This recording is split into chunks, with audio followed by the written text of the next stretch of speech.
live stream on the city's website at www.palmcoastgov.com and by calling in at 386-223-1690.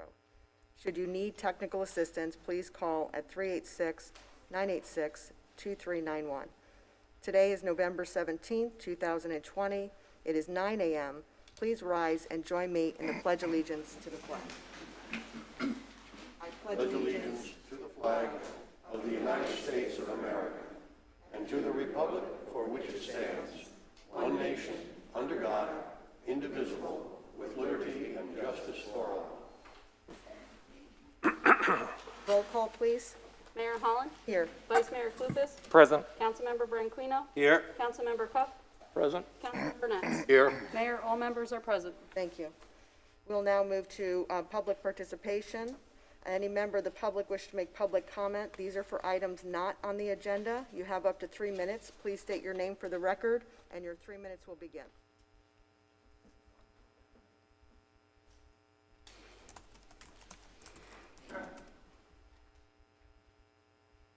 Good morning, Vincent Liguri, Palm Coast.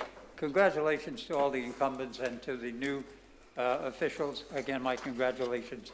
This morning I rise to talk about the public nuisance law. Now you may be saying, with all that's happening with the China virus, why am I here talking about this? I'm talking about this because it's costing the people, your citizens, a great sum of money to correct the problem I will discuss specifically. It is the property owner's responsibility to ensure that the property is not a public nuisance. This includes trees, overgrowth. Now, what's happened in Palm Coast? I've been around a long time in the home rule and through 20 years of incorporation. Maturity has come into play, absentee ownership, etc. So what's happening, these trees through aerial intrusion are now going on to surrounding properties. But here's the quirk as I see the current ordinance and the illogical stance that it takes. I'm going to use an example, and I'll pick on Mr. Nets. If Mr. Nets adjoins my property, his property adjoins mine, but his tree comes over onto mine, guess who's and it's a live tree, guess who can cut it and absorb the expense? Me. So why am I mitigating the problem that John caused by planting 2 trees 20 years ago? That is the essence of my argument, that the city council should step back, relax, shake it out, and take a look at it and say, is it fair to impose these costs? Now, I have this scenario happen next to my property. The inspector came down and gave me the bad news that it's a live tree, so nothing can be done. You have to correct the problem. All right. He said, it'll only cost you a few bucks. It cost me $450. And this is going around. On my block alone, people have spent over $3,000 correcting these problems that they did not create. So I appeal to the council and to the new members to take a look at this. And I thank the city clerk for helping me and Mr. Reichman for a basic discussion. Please look into this. There's got to be some resolution and some hope for our citizens. Thank you very much. Thank you so much. Before we go to the next speaker, masks are required in this building. If you're not wearing a mask, you'll be asked to leave.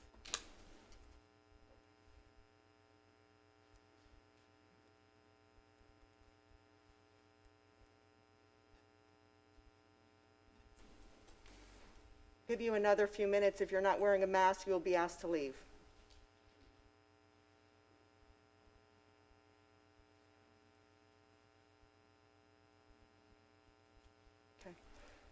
Commander Williams, will you please escort the people not wearing the mask out, please? Thank you.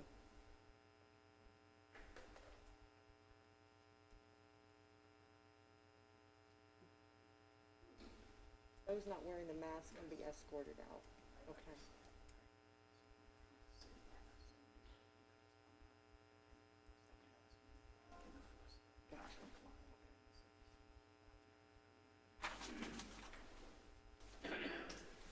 Matt, will you have someone from staff, please, escort those residents out, please?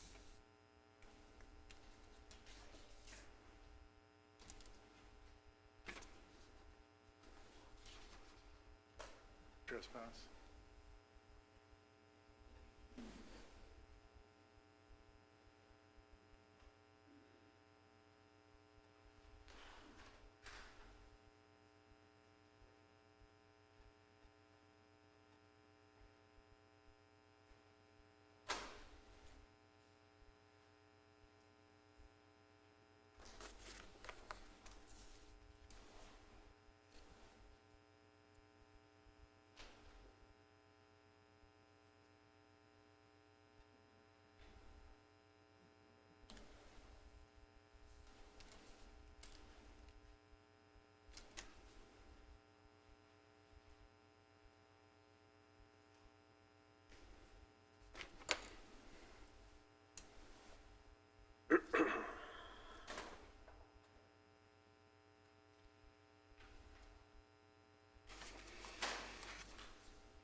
Bill, Yes, ma'am. are they required to cover their faces? Face mask is supposed to, the way it's properly worn, is to cover your nose and your mouth.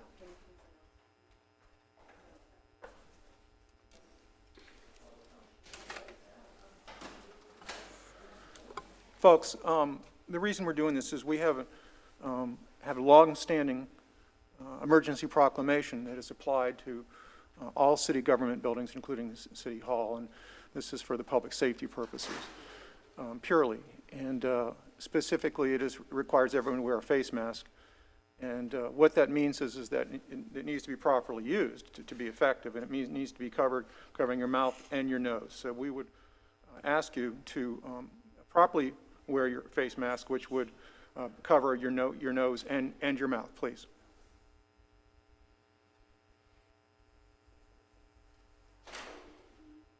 Thank you.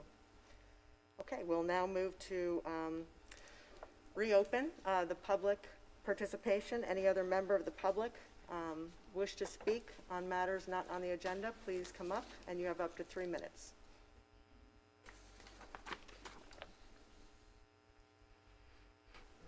Good morning, Robert McDonald, Palm Coast. Morning. The first item that I'd like to discuss is the mayor and I have had battles back and forth, disagreements that I didn't particularly like, but I want to stand here publicly this morning and congratulate her on a second term as mayor. And I came from the north, and I've seen a lot of mayors. But I want to go on public record right now this morning and say that I wouldn't want anybody running this city other than her. Nobody. And I thought John Ness was a good mayor when he lived up north. No. I don't want anybody but her running this city. Nobody. Because what she has done in the last 4 years to protect 100,000 people, she should be congratulated for being our mayor. That's first off. Second of all, and this is, I won't mention anybody's name publicly, but we have a situation in this city with a citizen of the city who owes the city a lot of money. And I understand that it's through the courts. I understand that the sheriff's department has done whatever they could do. But this, I hate doing this. I hate being politically correct. But this citizen of our city is beating the system every day, and he's sitting back in his house, and he's laughing at us. Now, we all get up every day and go to work. We pay our taxes. We keep our property clean. And this individual is going, ha, ha, ha, ha, to the city. You know what? Let's all pull up our big girl pants, put him in jail. Rick Staley, I'm quite sure, can find room in his Green Roof Inn, and I, for one, will not mind paying to have this citizen incarcerated. And I don't want to hear that we have to go through the courts, because everybody who's sitting in the Green Roof Inn is waiting to go through the courts. Let's do our job and put this citizen where he belongs, in the Green Roof Inn. Thank you. Thank you. Next speaker.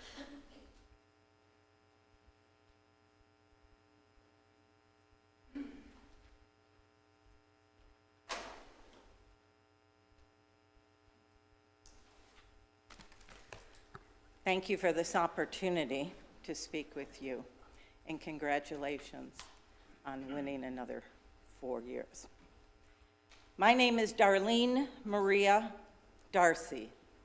I represent the Flagler Liberty Coalition. As the name suggests, we're passionate about protecting individual liberties. We're here today to discuss the continuing effort to push masking, and I'd like to make 3 points. Number one, Governor DeSantis lifted COVID restrictions on September 25th. Number two, we strongly disagree with the experts that you have chosen to listen to, namely Bickle and Bob Snyder. You are following CDC guidelines, which is ever changing. We have our own experts, which brings us to our third point. As responsible adults, we would like the freedom of choice. The choice to educate ourselves, the choice to listen to other experts, such as Dr. Rashid Buttar, Dr. Eric Naputi, Dr. Scott Atlas, Dr. Ron Paul, who wrote an article yesterday about the dangers of continued masking, particularly for our children. We believe that our individual rights and our liberties are important. We wish to meet you halfway, to cooperate, to all get to the goal of normal. Not new normal, but normal. The freedom to decide what's best for our children, as you, Mayor Holland, did for your daughter when she was ill. I'm sure you listened to experts. I'm sure there were some you had confidence in and others you may have questioned. But you had the freedom to make the choice as to what was best for your daughter. We would also like that freedom. So in closing, I would like to say, for those of us in the Flagler Liberty Coalition that are here with us today, they're not crazy, they're not kooks, they're not fringe. They don't want to argue with you. They're asking that you just listen to us and our experts. And please be mindful, Mayor Holland, that 23,654 citizens did not vote for you. Thank you. Thank you.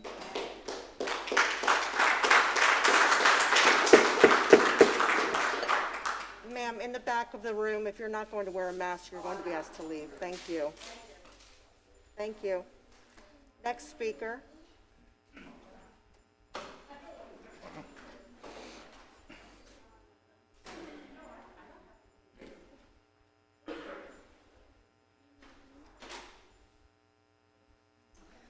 Good morning. My name is Candace Stevens, and I have been in Palm Coast for about 5 years, and I just want to say I love the city. I love the city the way it is, and I really want it to stay the way it is, so I would like you to kind of consider not building any more of the housing, the low-income housing. I just think it's turning this part of the city into, I don't want to say all that, but my son has friends that live there, and taking him there and back at night is not a cool thing. So I'm here to talk about liberty and freedom myself. Actually, I'm a member of this group, and I am also a retired law enforcement officer, so I see all sides of things because that's just kind of how we think. And I'm really upset that you took the tree lighting away for the kids and for our families. It's really important to have Christmas this year, you guys. Everything's been so different this year. You're a mom, I'm a mom, and I have, grandkids and stuff, and I'm just really upset that you took our choice away.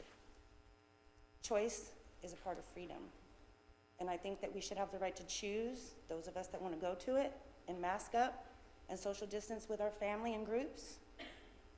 I think the people that don't want to go should be able to watch it on TV. Can you please reconsider? Please reconsider doing it. Let's get back to normal. Let's start off the new year. Let's get Christmas. We have a governor in North Dakota. She's a female. She never even closed her state. And look, there's not people dropping dead there. Everything's fine. They didn't close their economy. You guys have to be different than everybody else. Please stop following the norm. That's why I moved here, because it wasn't like everywhere else. Thank you. Thank you. Next speaker.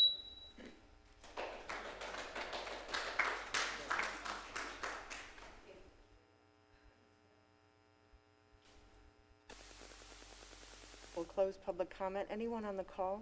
Doug? Okay, thank you so much. Mr. Ligori's comments, I always appreciate. I think they actually have some merit to address and look at. So I would ask if the council's open to at least reviewing the nuisance and seeing if there's anything we can amend. Yep, absolutely. I've been approached by specifically one individual in the P section with that very same problem, so I would absolutely be amenable to that. So Matt, there's a consensus to look at this issue and address and maybe have staff come back with different. We will look at it and bring it back to council. We actually don't yell out in the middle of council meetings. Thank you.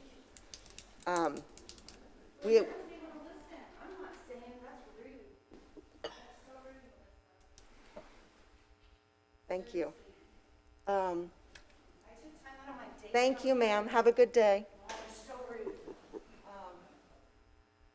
So we will look at the issue and you'll coordinate with Mr. Ligori. Absolutely, yes. This is a code issue and it's an appellate court issue. We'll take a look at the property rights dilemma with Mr. Reichman and bring back what options we have to move forward on maybe addressing this issue.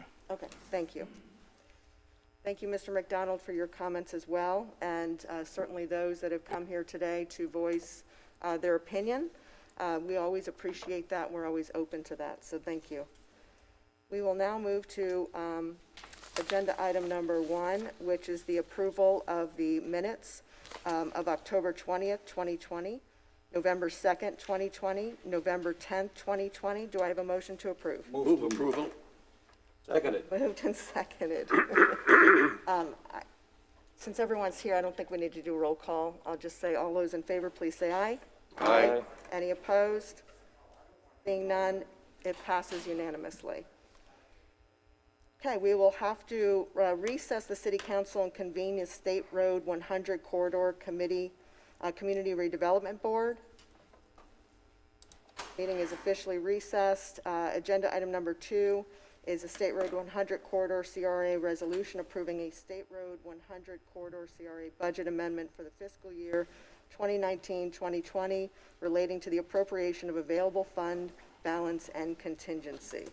Thank you, Honorable Mayor, City Council. This is coming back to you from workshop. It is a compliance and housekeeping issue to be in accordance with 163.37 Florida statutes related to available fund balance and contingency. This is appropriating that available fund balance that was in contingency to a capital line item through the CRA. And we have Helena Alves here if you have any questions this morning. Council, do we have any particular questions on this agenda item? No questions. No, ma'am. No questions? Any member of the public wish to make public comment on agenda item number 2, please do so at this time.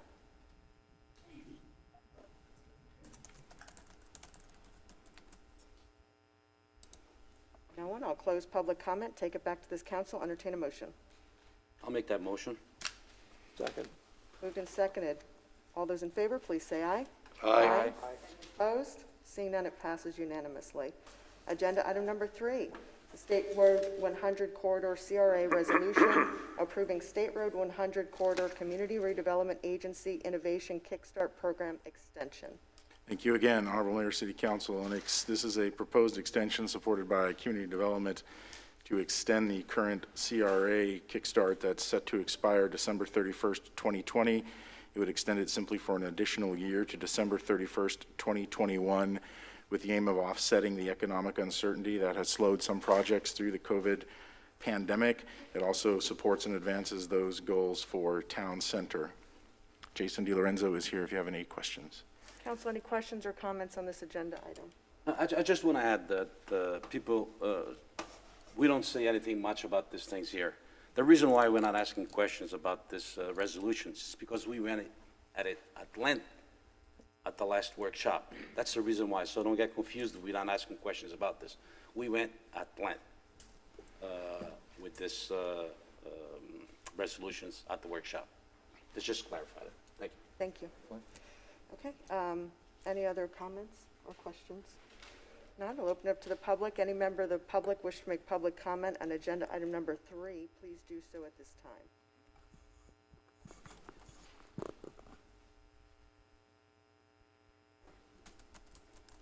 No one, I'll close public comment, take it back to this council, entertain a motion. Move approval. Seconded. Moved and seconded. All those in favor, please say aye. Aye. Any opposed? Seeing none, it passes unanimously. We'll now adjourn the State Road 100 Corridor Community Redevelopment Board and reconvene our city council.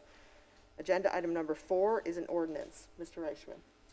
Yes, Mayor, this is an ordinance of the City Council of the City of Palm Coast, Florida, providing for the first amended and restated Master Plan Development, or MPD, Development Agreement for the West Pines Master Plan Development, MPD, generally located along Weymouth Lane, by also allowing single-family detached homes in addition to single-family attached homes, providing for single-family development standards, for legislative findings and intent, for severability, providing for conflicts, and for an effective date.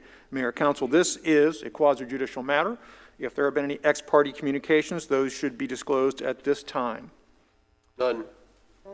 None. Mr. Reichman, I have to recuse myself from this item because even though it's a distant family relative, one of the landowners is a distant family relative, and I don't feel comfortable voting on this.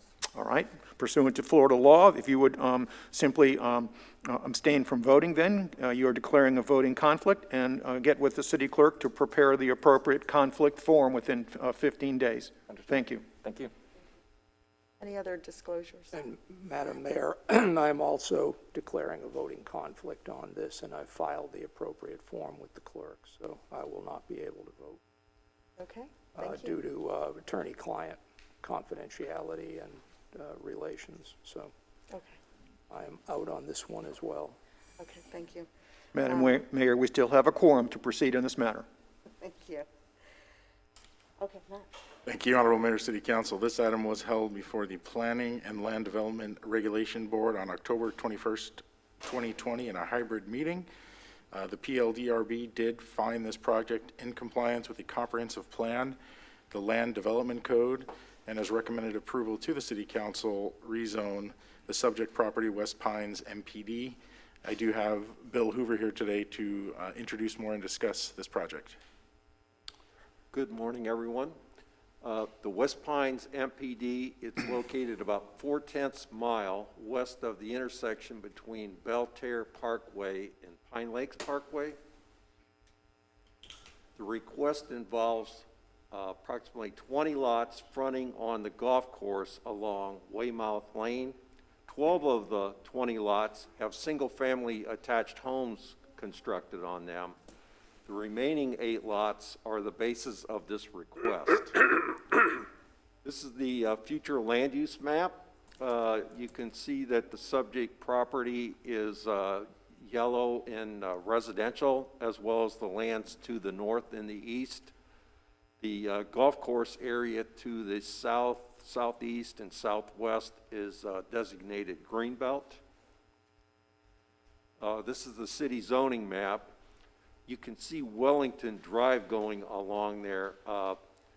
The West Pines MPD is located on the MPD that's south of that, and that's a different MPD to the north across Wellington Lane. The properties to the north of the subject property are primarily designated SFR2, single-family residential, and then some are single-family residential 3, that would be the gold ones. The golf course is designated for zoning as Parks and Greenway. In 1987, Flagler County approved the West Pines PUD with 20 lots for single-family attached homes running along this golf course.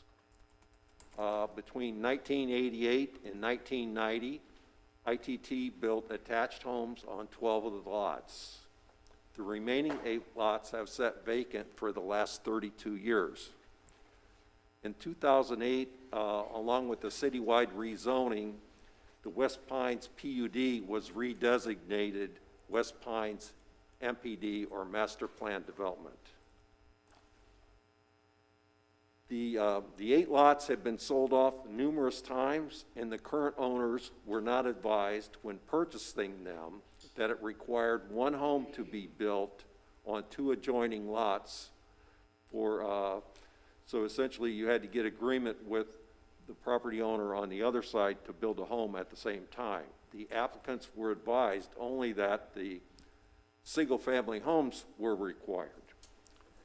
The applicants are requesting that single-family detached homes also be allowed in addition to the attached homes. This graphic or aerial photo sort of breaks down the ownership of this. So lots 11, 12, and 17 are owned by Mr. and Mrs. Manuel Sanchez. They have two sons. One's named Alberto, and the other name is Antonio. So Alberto and his wife own lots 13 and 28, shown in red on there. And then in blue, Mr. and Mrs. Antonio Sanchez own lots 14 and 27. Joshua and Jeremy Bryant own lot 18. This is a picture of a south half of one of the existing homes. It's pretty typical. And staff researched the courthouse records, found all these homes are between 1,810 and 1,975 square feet. They all have a two-car garage. They're all one story. This is a north half of an existing attached home. It's a different one. You can see one difference is there's no brick along the front of the garage. This is a picture of a typical house across the street. The West Pines PUD, the theme at that time, I've been told by some staff members that actually worked for ITT back then, that it was a Western type theme. So that's why we have vertical wood siding here, gable roofs. You don't see the gable roofs too much anymore due to the more current wind standards. This is a picture of a second house on the other side of the street that somebody's done a little bit of remodeling on.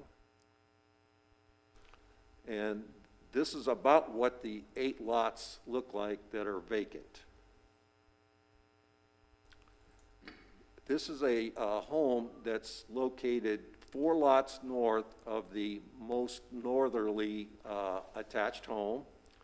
It was built in 2019, 2,200 square feet with a 2-car garage. The reason I took a picture of it, I think it's fairly representative of what's getting built in today's market.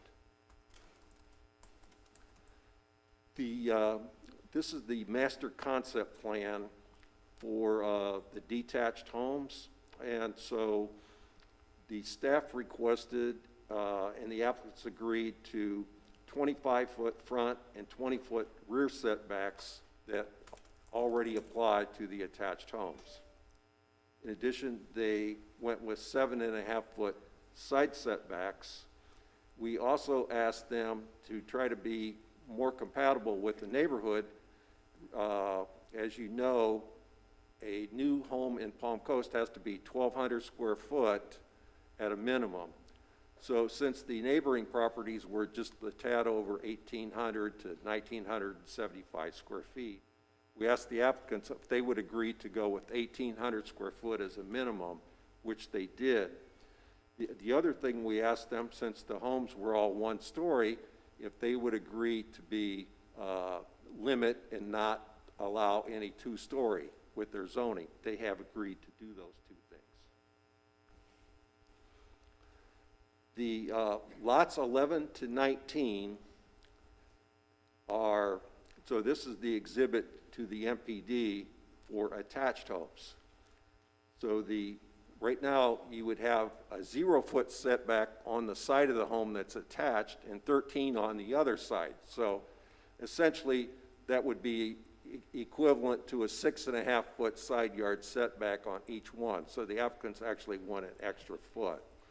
Lots 20 to 30 are actually wider lots, and when the the MPD was put together, they went with 0-foot setbacks on one side and 20 on the other, which would be equivalent to 10-foot on each side. These are the 5 review criteria from section 2.0505 of the Land Development Code that you get to see almost on every presentation. Each project gets reviewed for this, and it must not be in conflict with the public interest, and each project needs to be consistent with both the comprehensive plan and the Land Development Code. It must not impose a significant liability or hardship on the city, must not create an unreasonable nuisance or hazard, and needs to comply with all applicable government standards. In the staff report, we provided very detailed findings on these 5 criteria, and in a short summary, the project as proposed will not create a nuisance, hazard, or any compatibility issues, as it meets all development standards and is in compliance with its designations on the future land use map.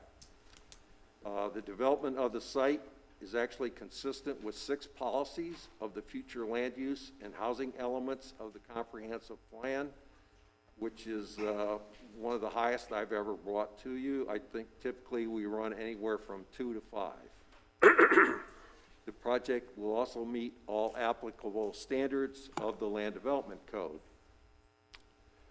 The applicants notified property owners within 300 feet of the subject lots of a Zoom neighborhood meeting. It was held on October 8th at 5:30 p.m.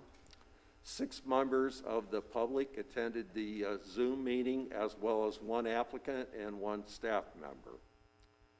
Key concerns from the residents at the Zoom meeting were, would duplexes be allowed, rental of the units, size of the homes, architecture of any new homes, and impacts on the attached homes on that side of the street, as well as how would they impact homes on the opposite side of Weymouth Lane. 2 signs were erected and news ads were run to provide public notice of both the planning board and city council public hearings. Planning board was held on October 21st. It was a hybrid meeting held at 5:30. 2 persons from the public spoke against the project. The planning board found this project in compliance with the comprehensive plan and land development code and recommended approval to city council by a 6-0 vote. The planning and land development regulation board found the project in compliance with the comprehensive plan and land development code and recommended approval to city council to rezone the subject property from West Pines MPD to West Pines MPD as shown in the attached master plan development agreement application number 4499. I believe we have Alberto and Antonio Sanchez on Zoom, and then I'm not sure if Mr. Bryant is here or not. If he is not, he should be on Zoom also. And I'm going to put this aerial back up because I think it'll assist the council if when the applicants have some comments to make, and if there's any questions, I think it's easier to relate with this graphic. So, Bill, before we hear from the owners, can you go back a few slides for the concerns that were brought up?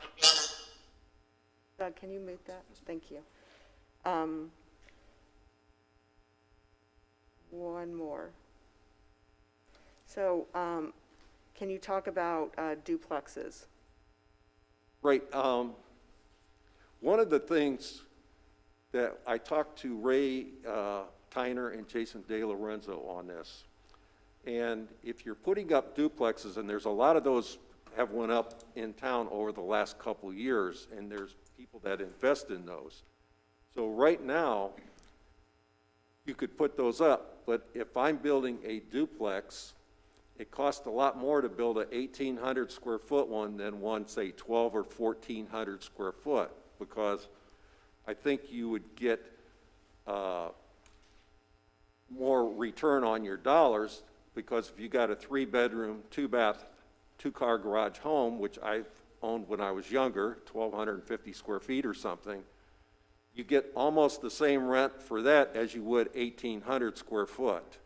So by going with the 1,800 square foot, we believed we did a couple things. One, we reduced the likelihood of those being rental units very much. And then the other thing is it should assist property values in the neighborhood as well as being more compatible.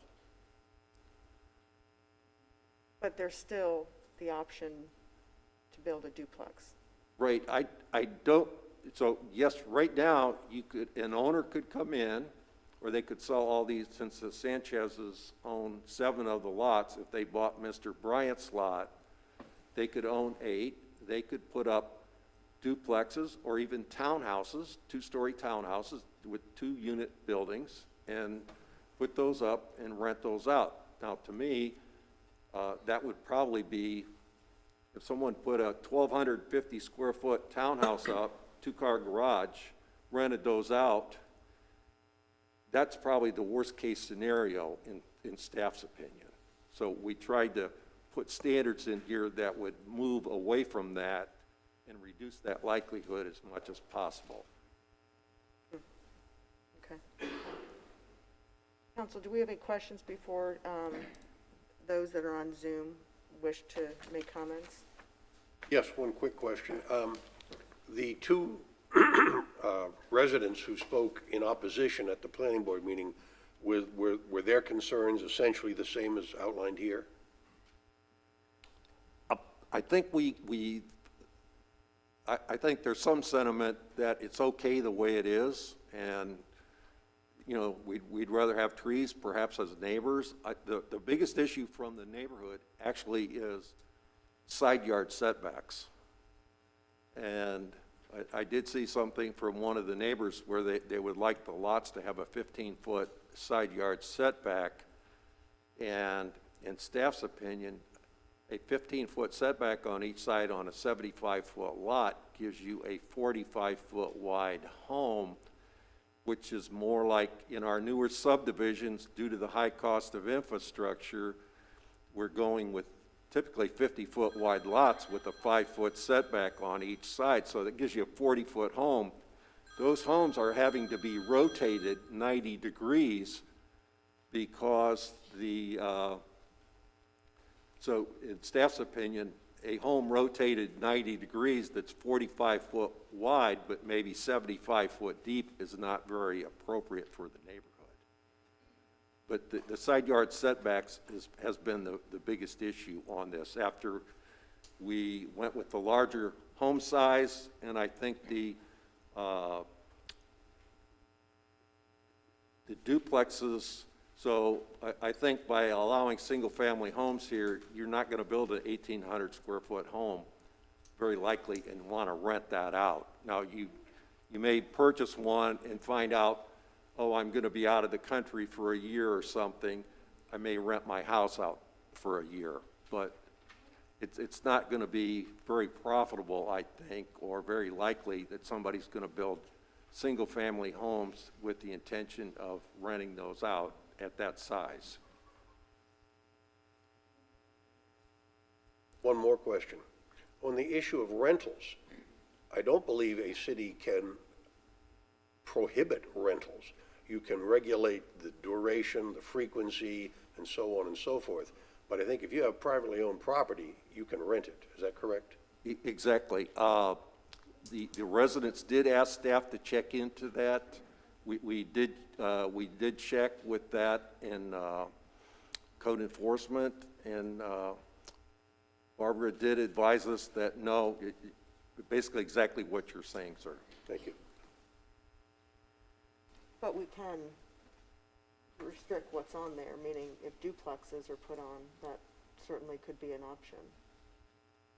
So, did you have any questions? No. So, Bill, can you remind me who's on the phone? Who's on Zoom? What was Who's on that? Zoom? the two individuals are on Zoom. So can you ask Alberto first to speak? Yes, hi there. This is Alberto. Okay. So first of all, thank you for listening to our petition. In essence, just like Mr. Hoover had mentioned, we have purchased these lots several years back without knowledge of the restrictions that were placed upon them. My parents, Manuel and Margarita, do plan on building a house on that property in the upcoming years. They're looking at building a substantial size home. And so our concern is with the setback. We think we're fine with the 7.5-foot setback on either side. That will allow us to build a nice sized home. I think anything above that will limit our ability to put a nice sized custom home on that lot. And so that is of concern to us. Both Antonio and I will likely not build there for the next 10 years, as we've not retired as yet. So essentially that property will sit there for the next 10 years, likely as is. And that's our intent, and I appreciate your listening to us today. And then who's the, Antonio Sanchez? is that the same? No, ma'am, I believe it's his son. They're brothers. I think Antonio's having issues with his mic. Hello? Oh, there he is. Yes, so I just wanted to echo what my brother said. Essentially, my parents plan on building here in the next year or two, and Alberto and I would love to, but unfortunately, we're still working and no chance of retiring anytime soon. But our idea is to build something, a forever home there, a custom home that we definitely be looking closer in the 2,500 square foot range. So that's why we would like to have that larger setback for this to enable us to build that larger home on that site. And then is Jeremy on? Sorry. Is Jeremy Bryant on? No, okay. Okay, council, any questions or comments to the speakers before I open up to the public? Any member of the public wish to make public comment on agenda item number 4, please do so at this time.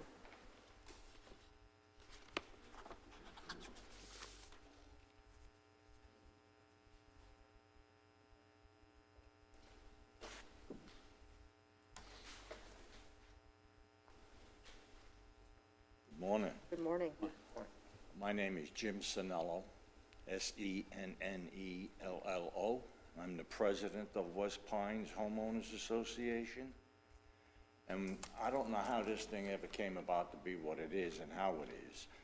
We all seem to feel very sorry for the Sanchez family that they bought a pig in a poke. They're developers. They're builders. They knew what they were buying, they knew what the zoning was, they knew everything. And now it seems like the only concern we have is for the Sanchez's and not for us homeowners that have been living there for 20, 30 years. I'd like to see them build something nice, but we still would like to have a separation, which we have between all of the units that are built. That you look at that map, we have 25 to 35 feet between us. So we have a nice open space between our neighbors. They want to be 7.5 feet away from us. We'd like to have them 15 feet away from us. We don't feel that that's asking too much. And on the existing units that we have, all of our garages are side entrance. So we would like to maintain that too. But it just seems to be that this whole thing has come about with the Sanchez's, who are builders, who knew what they were buying, and now we seem to be bending and creaking to their every wish and every demand. We need some help. Thank you. Thank you for your comments. Next speaker.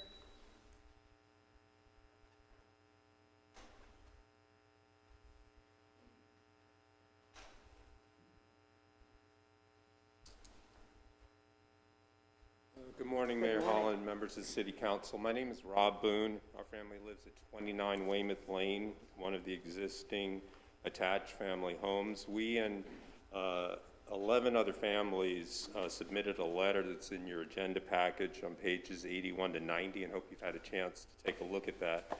And basically what we're just asking, as Mr. Sinello said, is for fairness. If you look at Mr. Hoover's diagram, we're just asking for consistent spacing. Currently, there's required to be a minimum of 26 to 28 feet between homes. Point of fact, homes are actually roughly 33 to 45 feet apart. If this is approved as is, then 7.5 feet with a 13-foot side setback means the applicants can build 20.5 feet. And all we're asking is that the current distance be maintained. I'm not going to repeat all the things that we put in our letter, which again at pages 81 to 90, but I think most importantly, if you look at pages 82 and 83, we have demonstrated with, it's pretty simple, straightforward geometry and arithmetic that shows there's enough room for the applicants to build their homes with the side setback of 13 to 15 feet. We raised this issue of the side setbacks in writing a week before the planning board meeting. We have no response from either staff or the board. And even today, we've just gotten, we think this would be okay. You know, there's no calculation. There's no justification for the 7.5 feet, and there's no counter argument as to why greater setback is not feasible for them. Even staff's own original Exhibit B2, which you can see at any of pages 52, 71, 78, and 106, shows why the 26 to 28 side setback should be maintained. The note on the lower right of that document says, floor plan mix of single units to be determined by sales demand. Distance between buildings may range from a 47-foot maximum to a 26-foot minimum, dependent on mix. You'll also see on the upper right of that document the typical,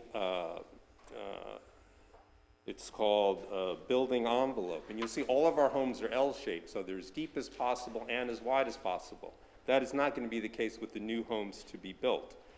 I just really say, in conclusion, that I think we've justified clearly the 13 to 15-foot side setbacks, or at a minimum, the council should say, regardless of side setback, just keep the distance of 26 to 28 feet, or at the very minimum, at least ask the board to come back and address our concerns, which no one ever has. Thank you. Thank you so much for your comments.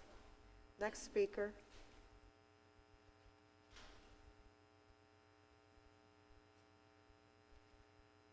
Seeing no one else, I'll close public comment, take it back to this council. Any thoughts or questions following the speakers? I really think that the board should come back and address what these people's concerns are. I think they should do it, just to be honest with you. I would agree. So would I. So, would you like to make a motion to that effect? I'll make a motion. Table? Table or motion directing the planning board to reconsider, whichever is more appropriate. Mr. Reichman? Would be a motion to table and with direction to staff to take it back to the Planning Commission, the PLDRB, for consideration. So move. Is there a second? And I'll second it. All those in favor, please say aye. Aye. Any opposed? Seeing none, it passes unanimously. Thank you. Okay, we'll now move to agenda item number 5, which is a resolution approving the final 2020 general election results. Are you doing that? Mayor, City Council, this is just a formality in accordance with the charter that you certify the official election results provided by the canvassing board through the Supervisor of Elections of Flagler County. Any questions or comments, council? Maybe just kudos to Katie Liner for another successful election. She did a great job, I feel. Good, indeed. Any member of the public wish to make public comment on agenda item number 5, please do so at this time.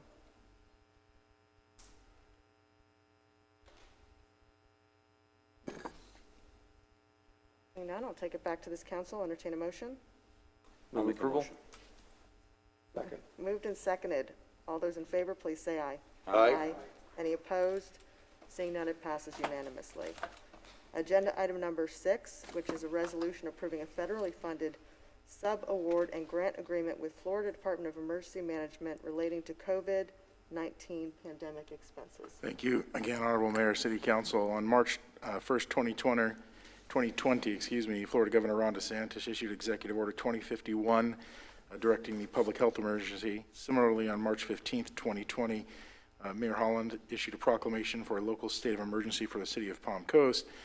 In cooperation and coordination with FDEM and our local Division of Emergency Management, Council came to process and approve a resolution 20-47 on May 5th, approving a grant with the Florida Department of Emergency Management relating to the reimbursement of COVID-19 pandemic-related expenditures. This is also known as the CARES grant money that was distributed for municipalities. The state of Florida has, subsequent to the approval, revised that contract format to include additional provisions related to procurement and some reimbursement.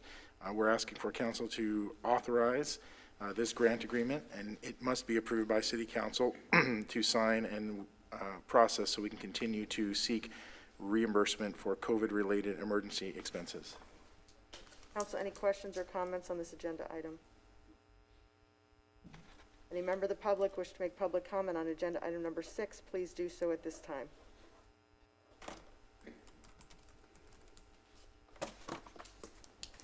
Seeing no one, I'll close public comment. I'll take it back to this council, entertain a motion. I'll make that motion. Second. Seconded. All those in favor, please say aye. Aye. Aye. Any opposed? Seeing none, it passes unanimously. Other business, agenda item number 7, appoint 4 members and 1 alternate member to the Code Enforcement Board.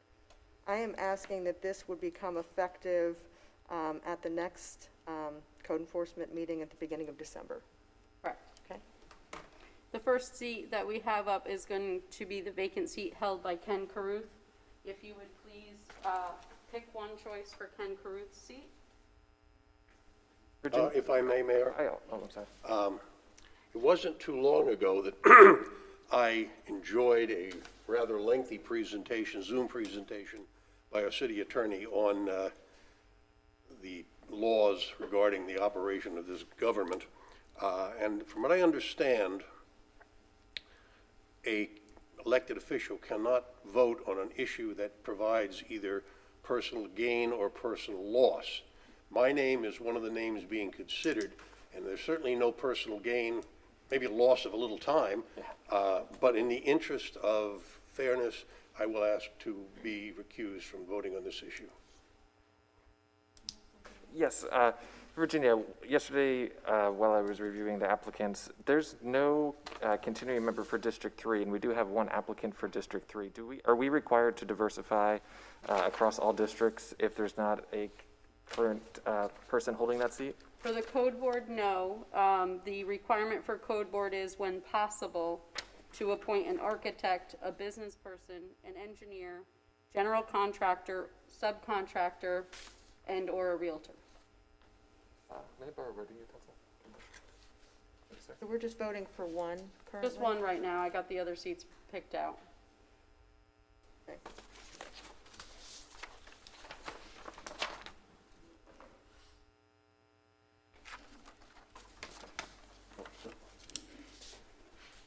This one's mine.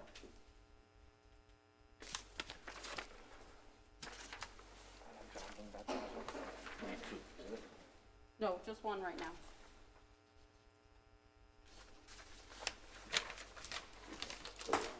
Select one, or was Just select 1. Okay, that's not what it says. Oh, I'm sorry. Yeah, I separated the seats out so you guys could do it separate.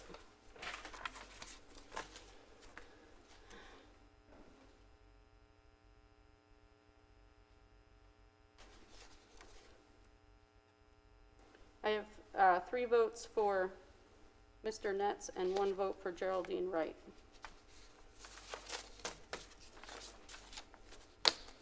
For that The seat. vote next.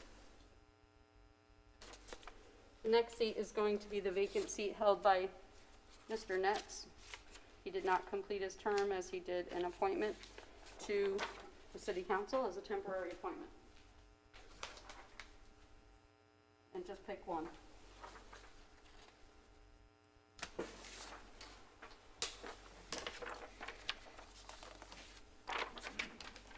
And of course, you picked Mr. Netz already, so we would cross him off.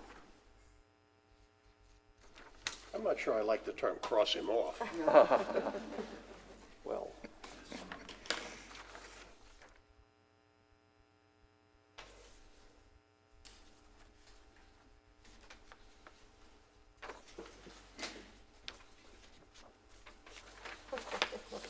Thank you.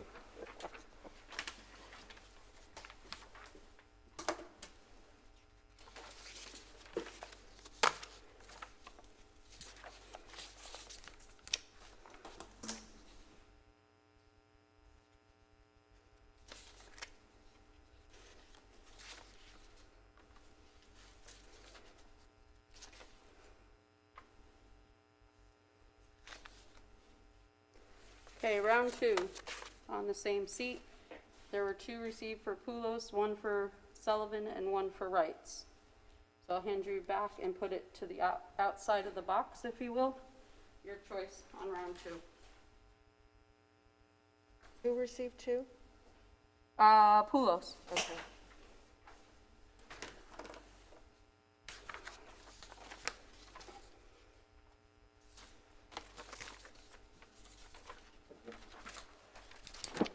What are we doing now? There was no majority for that, so you have to round two for the same seat.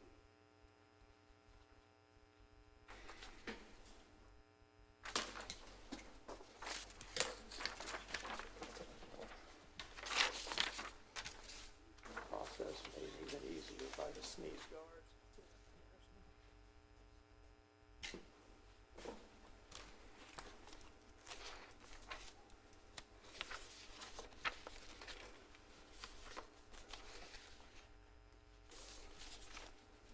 We have four for Poulos.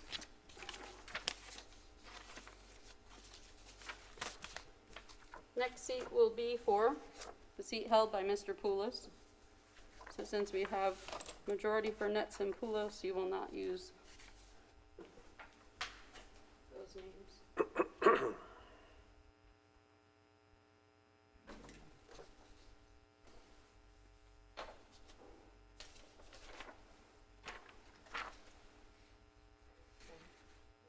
One more seat and then an alternate.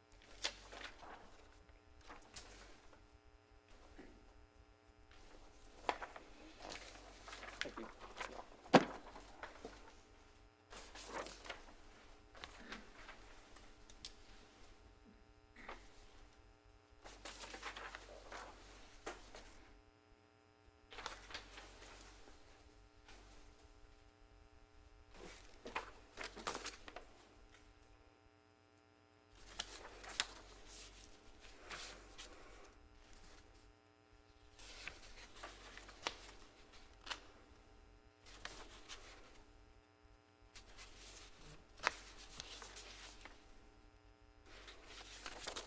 We do not have a majority, so round two, please place in the outside of the box. What do we have? We have one for Dean Roberts, two for Vince Sullivan, one for Geraldine Wrights.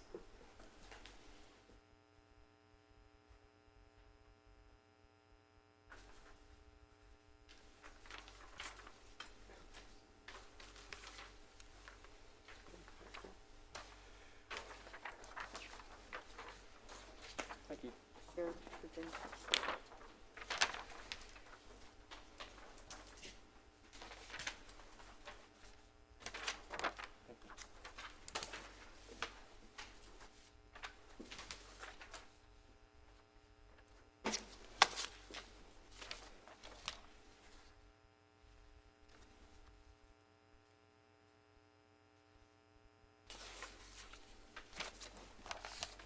We have four for Sullivan. Now it's the alternate? I'm sorry? Now it's just the alternate?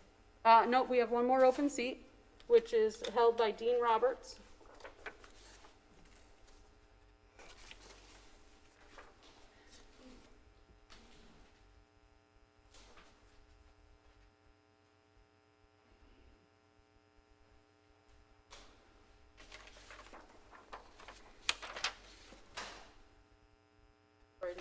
on top so I know who voted which direction. So the remainder are Geraldine Wright and, Dean Roberts yeah. and Paul Howell.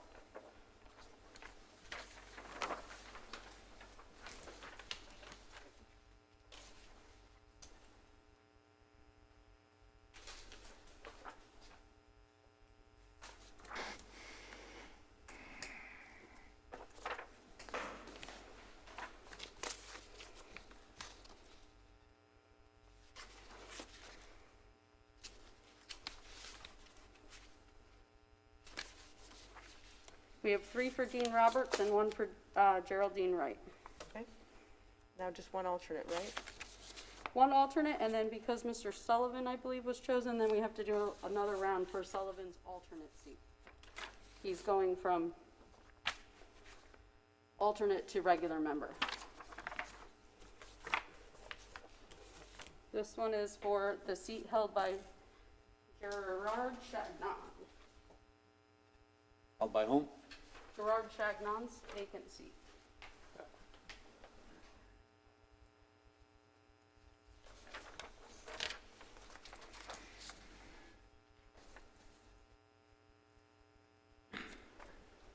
Fingers.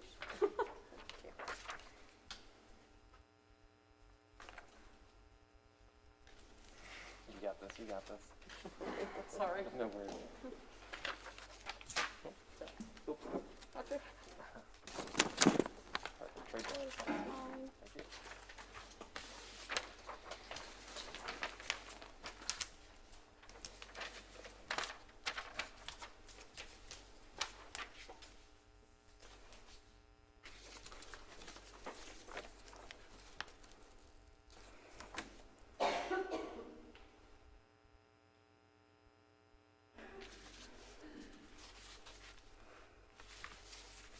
We have 3 for Wrights and 1 for Howell.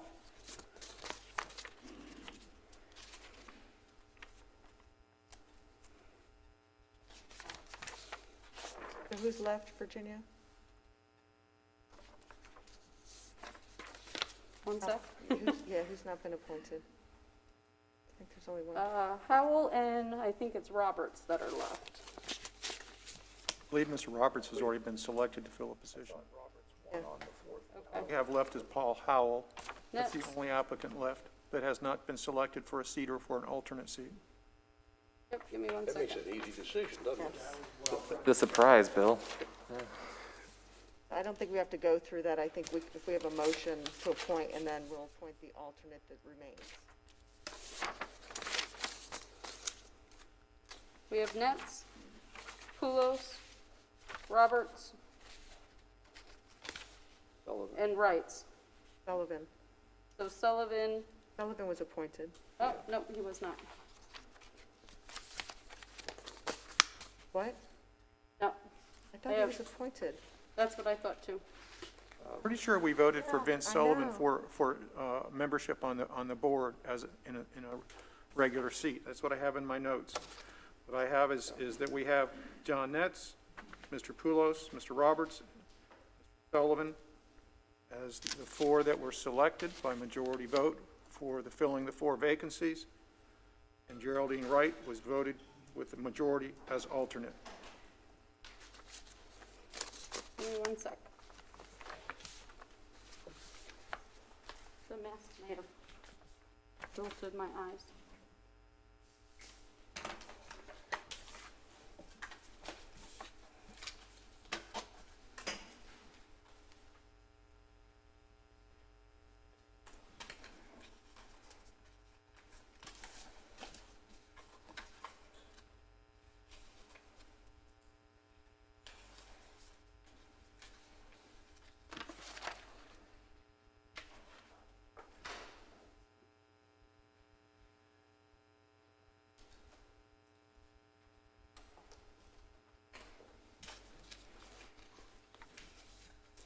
Madam Mayor, as I understand the background from this agenda item is to appoint 4 members to the board and appoint 1 alternate to the board. Yes, I believe we have done that. yes, I agree. So, do we have a motion to that effect, please? I will make the motion to validate that. I'll second it. Again, just for the record, if I may, Mayor, this is to appoint John Netz, Larry Pulos, I hope I'm not mispronouncing that name, I apologize, Dean Roberts, and Vincent Sullivan to appointment of the Code Enforcement Board, with Geraldine Wright as appointed as an alternate. Yes. All right, I'll give you my pen back. Exactly right. Moved and seconded. All those in favor, please say aye. Aye. Any opposed? Seeing none, it passes I unanimously. just need time to confirm this, I'm sorry, because I don't have marks for Sullivan, so I need to go through each sheet to verify if it was Sullivan or if it was for Roberts, because I may have marked it incorrectly. Well, you told us Sullivan. Yep, but when I'm going back on the sheets, I have them marked as Roberts, so I just want to confirm that it's correct.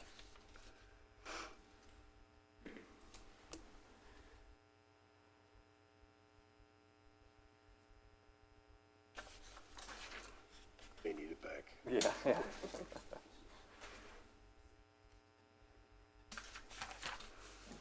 Recalling my statement that no job is impossible if you're not the one that actually has to do it, so Yeah. all in favor of having the city clerk confirm the results. Madam Mayor, I'm hesitant to say that because this is Florida, this is inevitable, that we were going to have some voting issues, but I won't say that. I think I would leave that alone, thank you. Yes. I think so. Yes, thank you.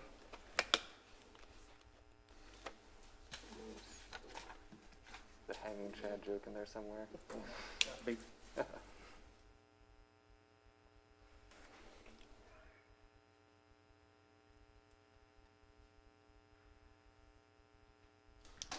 I did find my sheet for Vince Sullivan. We're good. Moved and seconded, all those in favor, please say aye. Aye. Any opposed? Seeing none, it passes unanimously. Next on our agenda is the consent agenda. Any member of the public wish to make comment on 8, 9, 10, 11, 12, 13, 14, or 15, please do so at this time.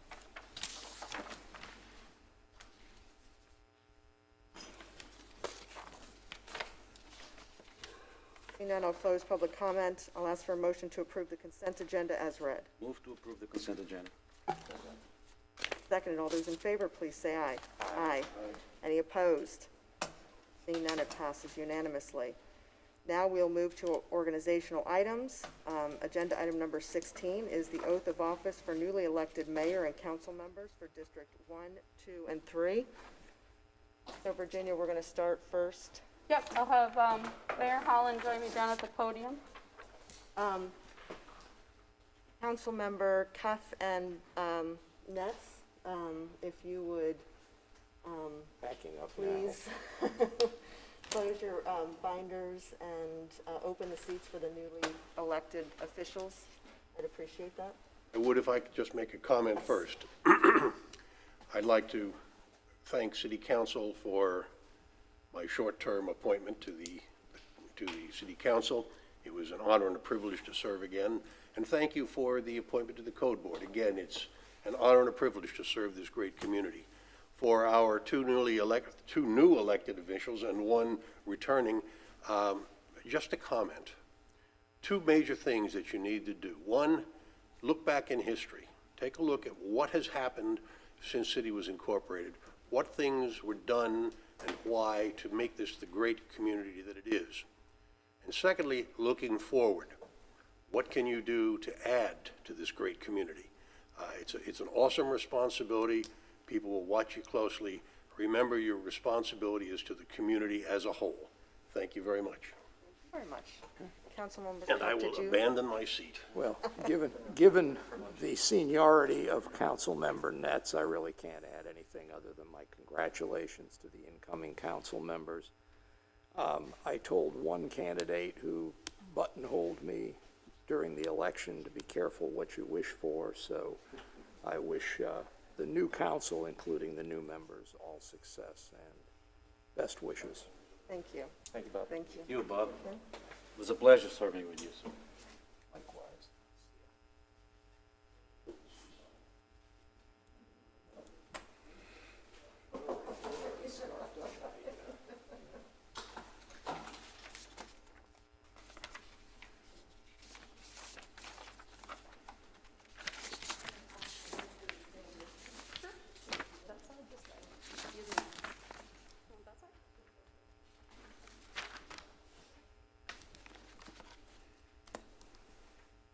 here.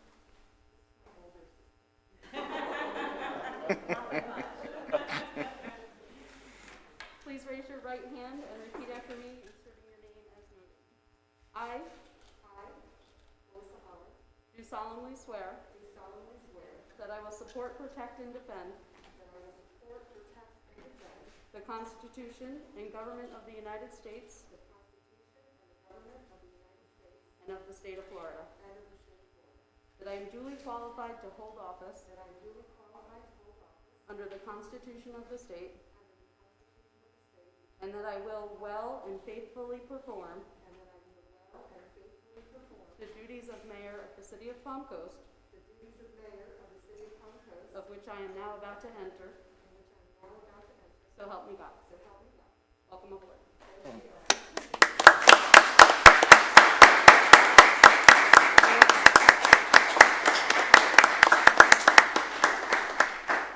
Mr. Danko, if you could please join me at the podium.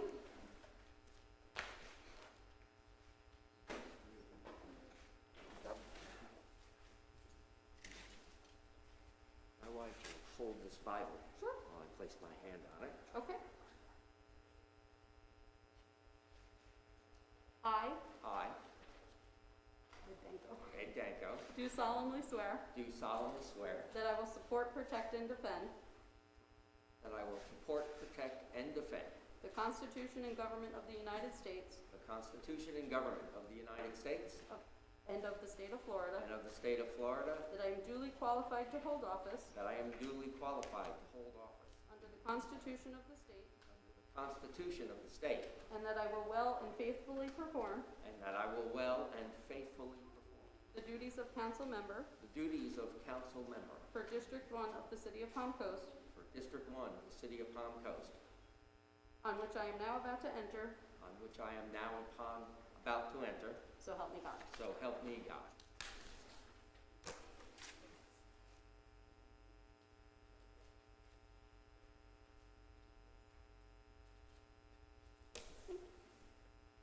You may take your seat. Thank you very much.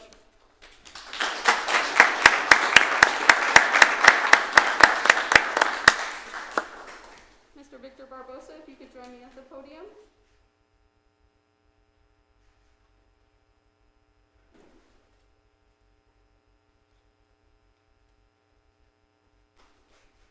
Please raise your right hand and repeat after me, inserting your name. I Victor Barbosa, do solemnly swear do solemnly that I will support, protect, and defend the Constitution and government of the United States and of the state of Florida, that I am duly qualified to hold office under the Constitution of the state, and that I will well and faithfully perform the duties of council member for District 2 of the city of Palm Coast, on which I am now about to enter. So help me God. Welcome aboard.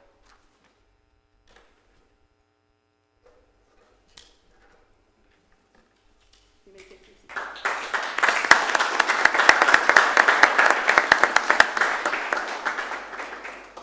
Mr. Kukas, will you join me at the podium?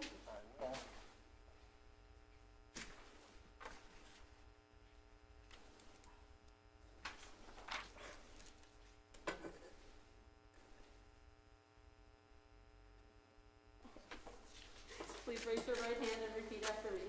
I do solemnly swear that I will support, protect, and defend the Constitution and government of the United States and of the state of Florida, that I am duly qualified to hold office under the Constitution of the state, and that I will well and faithfully perform the duties of council member for District 3 of the city of Palm Coast, on which I am now about to enter. So help me God. Welcome aboard.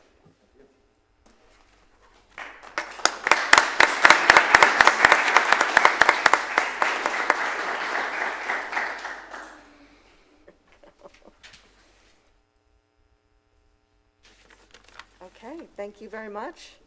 We'll now move to agenda item number 17. Welcome aboard to the new elected officials. Congratulations to all, and I look forward to working with each of you.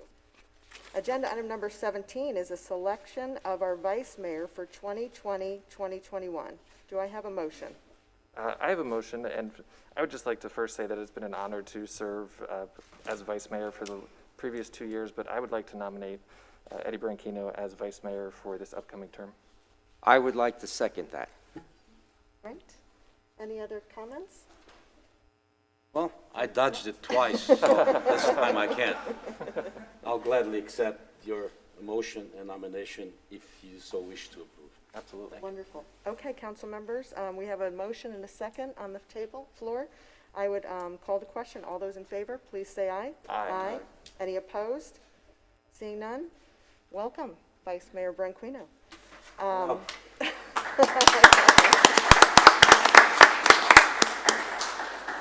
Agenda item number 18 is liaison appointments to various service organizations for fiscal year 2020-2021.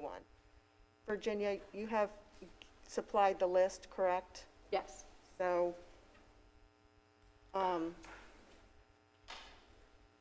we normally do this, council, is we ask of interest to what's interest to each council member, and then we talk through it and make some motions to solidify the vote.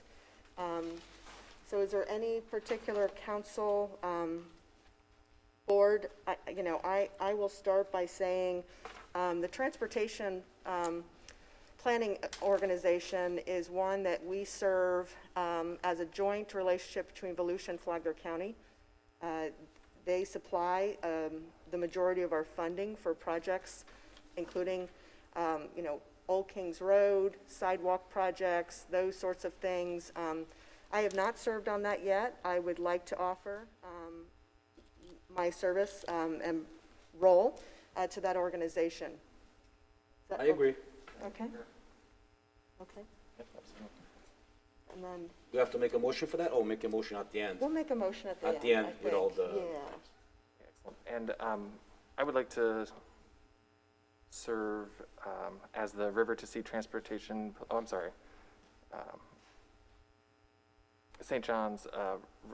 Eddie, how do you feel about that? Are you comfortable with your position? I feel good. I would like to keep it. If you could pick something else, I would like to keep the other one, because I already met some of the people. I went through the 2 tours, and The TPO, I would be privileged to serve on the TDC.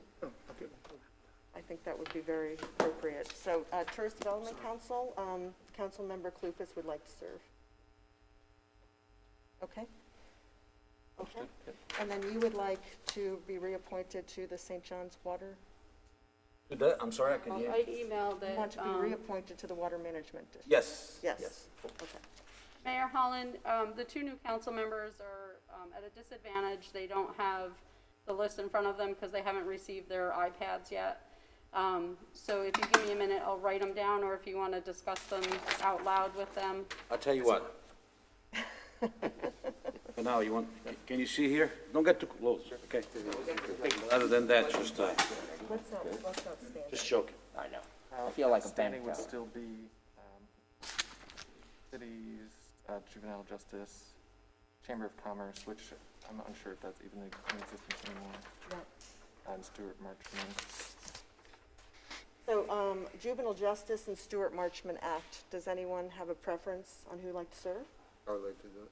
Okay, great. Which, did you want Stuart Marchman or the Juvenile Justice? Juvenile justice. Okay, perfect. Does any objections to that? Okay. So Councilmember Denko, the remains, the Chamber of Commerce, I'm not sure I'm not sure. No one's sure. I'm not sure, so let's leave that one open for now, and Virginia, if you can reach out to them, I don't know the organization and what they're doing with that one. Okay. So what remains is the Stuart Marchman Act, and the Family Life Center has also requested that we appoint a member of this council to represent the city. I'll do the Family Life Center. Okay, all right, That's fine. perfect. Okay, and then the only one remaining is Stuart Marchman, correct?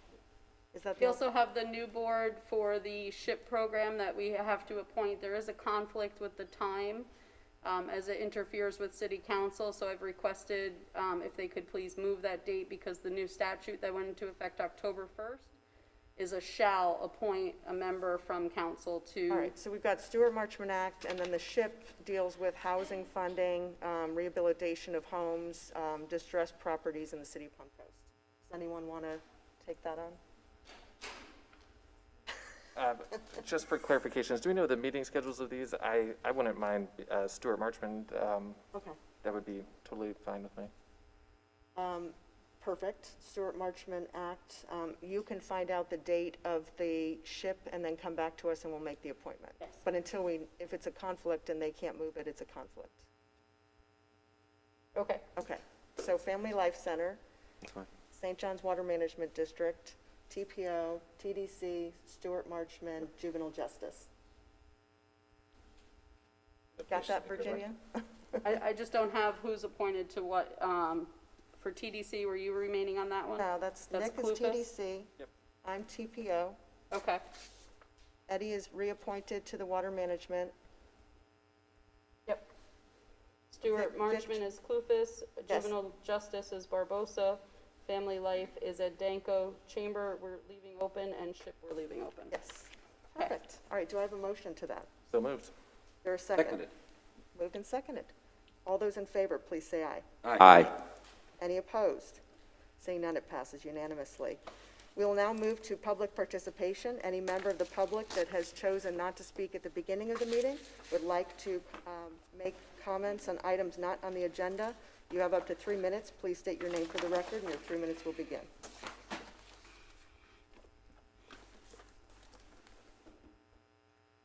Okay, seeing no one, I will close public participation. No one's calling in, Doug? Okay, thank you. Okay, discussion by city council of matters not on the agenda. I will start, Councilmember Danko. Well, great, thank you. This was brought up in public comment earlier, the beginning of our meeting. And, well, you know, it's the season to be jolly, right? All the holidays are quickly approaching, and it is certainly a welcoming break from all that we've been through. With the vaccine announcements and a new year upon us, there's hope that soon this virus will be defeated and we'll be back to our real normal, not the new normal. Anyway, we all have our fingers crossed about that. And when I was driving in this morning, I noticed the Christmas tree going up. And, you know, that annual lighting of our city Christmas tree is an event that should lift our spirits and certainly inspire us all.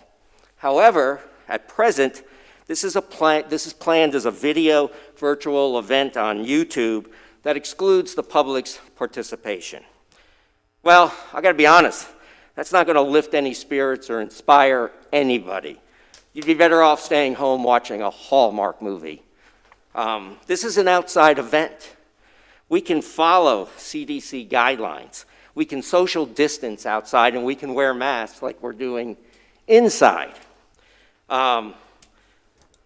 We have a great city staff, and I know they planned this event, but I really think it's time for us on council to step up on this topic. And I hereby make a motion that we instruct staff to open this event up to the public so people can attend in person. So the motion, I mean, under comments, we'd have to add that to the agenda. Are you asking that to be added to the agenda? Well, yes, absolutely. Okay. All right, so that's your motion to add to the agenda to instruct staff to move forward. Right. Opening, okay, all right. Yes. Just wanted to make sure. Okay, is there a second to that? I second it. Okay. Council discussion. How many people attended this last year? I think it was over 1,000, if I remember right, and it was packed. Do we have any figures or data around that? That I would ask Lauren. Is Lauren on? Where's Lauren? No. I mean, I can recall Santa arriving on the fire truck, which is always amazing, but pouring through a crowd that was jam-packed. I'm sure it was over 1,000 people, and I just feel it'd be very difficult to maintain social distancing with our town center space if we had the same type of attendance without any type of direction for how we would actually enforce these protocols and ensure that 1,000 people don't show up again. I don't foresee that as being possible. Vice Mayor I- Branquinho. I agree with Councilman Clufus. Not just, it's kind of tough. I think it's also irresponsible to do that. And this is very responsible. We base, up to now, everything is based on responsibility. We don't allow, there's one written rule, I was going to talk about it a little later, that we do here. One written rule, we don't bring politics here. We leave politics outside. What we do is for the better, for the safety of the people on Palm Coast. That's why we're wearing these masks. And believe me, I hate it. But you know what? For your sake, and for my sake, I wear it. But that's something I'm going to talk about a little later. And I think that what we're doing is not to hurt people. It's not to kill the spirit of Christmas. It's for their sake. For those kids that go out there that could actually get this darn virus that was basically imposed upon us, okay, that I do anything that I can to save one life. I was going to say that a little later, but let me tell it right now. We have soldiers, and I'm looking at you, and just because I have to Seem look to be someplace. looking at me. Yes, and because you brought it up. There are soldiers out there fighting to save our lives. And I'll be darned if I'm going to be against saving one life myself. And that's the reason why I'm doing what I'm doing. That's why I'm so passionate about it. I mentioned in the past, all we do is bitch about this freaking mask. My son, may God rest his soul, wore 12 hours a day on that hospital to save lives. He never bitched once, never once he complained. That's why I'm so emotional. That's why I live this from the bottom of my heart. And when someone tells me that we could do this, we could bring 1,000 people here, that's no danger. Sorry, be responsible. That's all I'm asking you. Well, I think I am being responsible. No, you're not. Yes, I am. And I don't appreciate you raising your voice to me. So No, it's please my emotion. restrain. It's my So keep emotion. your emotion in check. Okay. All right, I brought up emotion because there's a lot of people that feel this lighting of this Christmas tree brings more to them than just safety. And of course, nobody is required to show up for this lighting. They can stay home and they can watch it on YouTube. This event happens tomorrow night, am I not correct? Yeah, we're doing the recording. Right, so I doubt 1,000 people are going to show up if we announce this today. And people can spread out. There's a lot of space out there. And I think this would lift the spirits of our community greatly. And as far as wearing a mask, we're all wearing masks. But you go into Home Depot, you go into Walmart, you go do things because your life has to continue. To me, this is a way of continuing our life and our existence. And I think, again, if people don't want to show up, if they don't want to take the risk, certainly they won't. But for those that do, following CDC guidelines, keeping the social distancing and wearing the mask, just like they do when they go into Walmart, I think this would be a great event. And I think it would help our community turn a corner that we desperately need to turn. So my input is as follows. I mean, there have been one outside event that I'm aware of, actually two, in which the radio station had organized it, worked closely with the health department. It was a ticketed event, so they could monitor how many people were there. They set chairs aside. I'm not done yet. And you know, that was really an event that was well coordinated, ensuring social distancing was required, masks were required, and you know, without having a count, without having any type of measured approach, I am not comfortable opening it up. I believe that everyone can still go out to town center and enjoy the lights around the lake through Rotary. I believe everyone who wants to go out and enjoy the Christmas tree lighting at night, there will be Christmas events that are going on. And I think for this year, we have taken the approach that has been in coordination with the health department with guidelines that are very specific that they have requested. And I think, frankly, it's we've been able to bring our numbers so low because of that approach that I'm very proud of our community. I'm very proud of their patience. I'm very proud of how they've conducted themselves because it really has saved lives. And so I am in support of my two colleagues that for this year, I'm not in support of opening this up to A the public. question, could we reschedule this event? Could we do seating? Could we limit numbers? Well, I mean, you know, again, that goes back to So- our city manager and his staff. Can I interrupt really quick, and I apologize? You know, that's unfortunately at this point, one of the things, I'll mention two things. Our staff, as we all mentioned, we have a great staff, I think you just said that. They've been on the front lines of the pandemic since March, risking exposure. I currently have more employees right now, either in quarantine, isolation, or in hospital from COVID than at any point during the pandemic. So these events take a lot of employee effort. I think last year it was upwards of 100 people between COP volunteers, city staff. I, at this point, am not able to mobilize. It would be a month of planning since we have not planned for this event to be live for those very specific reasons that were stated. There is no resource that I can marshal in a few days safely and appropriately. It's not just about the public, but we are also safeguarding for the long haul, as for the many months ahead of this pandemic, to continue to be able to serve our community and be healthy and in the capacity to do that. And I didn't want to discount your Yeah, comments. I was gonna say, is there a way we could give out a certain amount of tickets for this event, but I know it's tomorrow, so probably too short of a notice.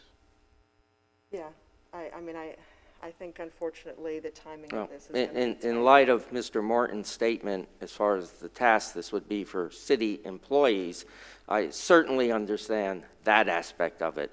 So based on that, not based on anything else, I'll withdraw this motion. Thank you. Did you have any other comments, Councilmember Jenkins? No, just happy to be here. I feel like a bank teller surrounded by this plexiglass. Hopefully, early next year, we'll be able to rip this stuff out, keeping our fingers crossed. But I do want to see our community return to normal. I don't like, just like Councilman Burkino, I don't like wearing these masks anyway either, but we do it because it's helped, obviously. Hopefully we'll be done with this in a short period of time. Keeping our fingers crossed for these vaccines to work. And that's all I have to add at the moment. Welcome aboard. Thank you. Thank you. Councilmember Clufus. I'd just like to welcome the two new council members, and I look forward to collaboration over the upcoming term. And I'm hopeful that we can all move forward in unity, and we can ensure that the decisions that we make are backed by data, and we can continue to move forward together. Thank you so much. Councilmember Barbosa. With all the pandemic, businesses have been hurting, and I would like to talk about maybe if there's possible two things that we could do for them. During business hours, if we could allow them to bring out flags and make sure that people know that they're open. And the other thing is signage on their vehicles. Allow them to park their vehicles to let people know that that's their business, and hopefully get them more sales that way. Well, those are code issues, so those would have to be modified in our actual codes. Okay. Okay? But thank you for your comments. Councilman, or Vice Mayor Franquino, I got to get used to Oh, that. Vice Mayor. Oh, I feel so important. All right. I didn't do it personally yet out there. I'm going to do it now. Congratulations in your win. Thank you. Victor, congratulations in your win. I feel this is the proper place to do it here. On a bad side, I have to once again turn to you, and I'll tell you why. You ran a campaign out there, and one of the things you said in your campaign, sir, is that you're going to do away with corruption in City Hall. I'm part of City Hall.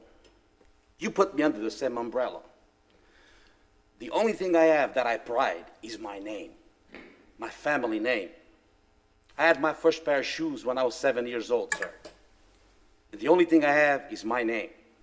Now, due to the fact that you called me corrupt, until you either apologize to me personally right here or find out where did I get involved in any corruption, I will refer to you as Councilman Corrupt. I will not use your name. Eddie, Other than I that, never excuse me, referred excuse to me. you as corrupt. Get Excuse your me. facts correct, Excuse Eddie. me, I'm talking. No, excuse me. You're accusing me of doing something I didn't You do. I did. never singled you out. I'll bring it to you. I No. singled you out? No, but you put Well, me under thank the same you. umbrella. Thank you. And until the day you apologize to me personally, right here, or prove that I'm corrupt, because I was part of City Hall, I like you are never now. called will you be corrupt, called, Eddie. You will be called Councilman Corrupt by me. You'll be called councilman That's full it. of crap, as far as I'm concerned. Apologize to me No, or prove. I or never prove that I'm called you corrupt. You called City Hall corrupt. No, I said there was an ethics complaint, there was an investigation going on, I could show there you had right been now in lots my of things. phone. I called you corrupt. Yes, You called personally, everybody. corrupt. No, you called. Oh, I City didn't Hall. call you corrupt. No, Or did I you call called you City Hall. You corrupt? put me under the same umbrella. And I don't Really? care what the other ones feel No. right now. No, Eddie, there's a Until the lot day- of concern Until in the this day- community about what's been happening here. That's very good. There's been a lot of chatter, there's been newspaper stories. Mayor, if I So may, please, this council has previously adopted and approved and has presided consistent with council rules and procedures. And under those, there is a section under Roman numeral 8, rules of debate and decorum. And I would request that the council members would abide by those. And one of those is to, when seeking to speak, seek the recognition of the mayor. And when someone has been recognized by the mayor, then that person should be allowed to complete their statements. That way, we can, certainly everyone will have their opportunity to say what they want to say, but for purposes of moving forward with this, I would respectfully request that the two council members try to abide by these rules and procedures that this council has previously adopted and have worked very well, and hopefully can continue to guide the procedures for how we conduct our discussions. Thank you. Mr. Mayor, can I just repeat what I said without being interrupted? And then give the chance of Councilman Corrupt to say what he wants to say? I said, see if you understand, and I'm going to prove to you what I read in your, that you said you're going to do away with corruption in City Hall.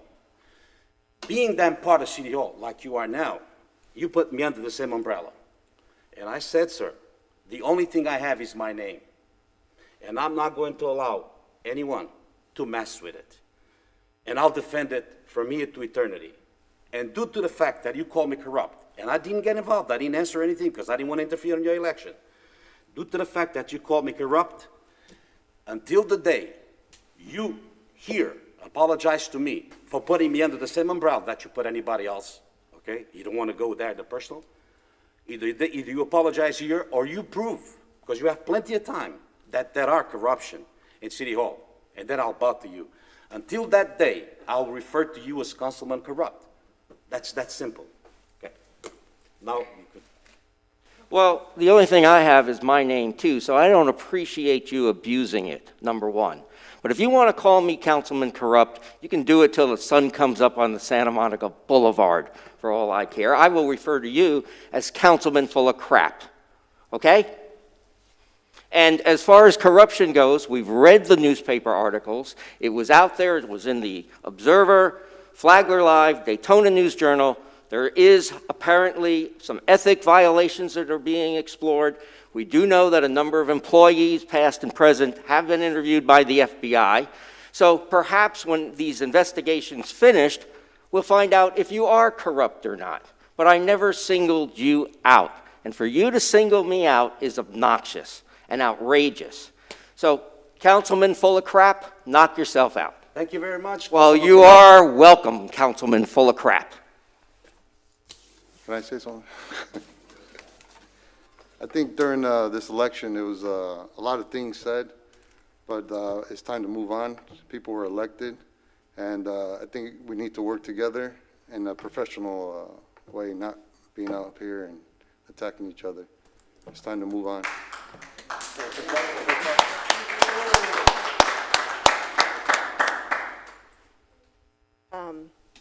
Okay, and my comments are as follows. You know,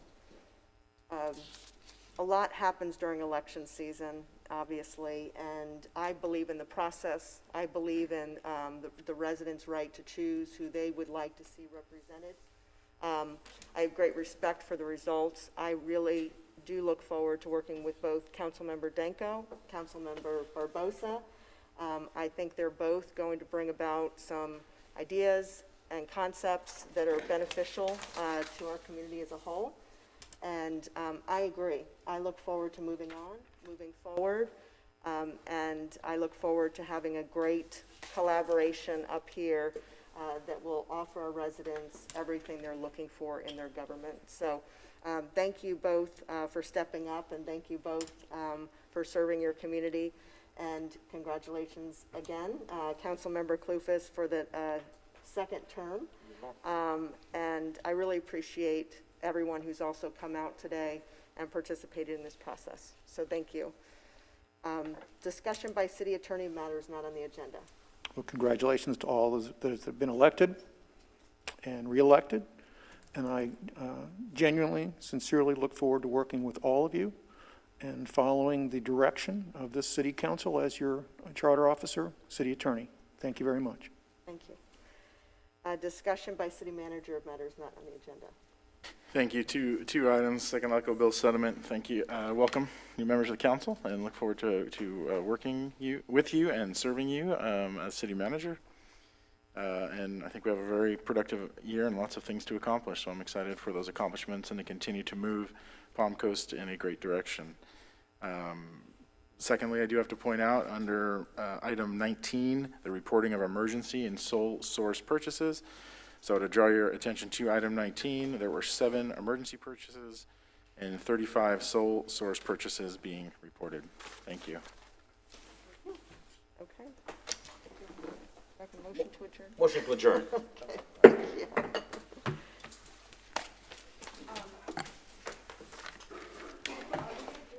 Photo? We're going to do a group photo of the council.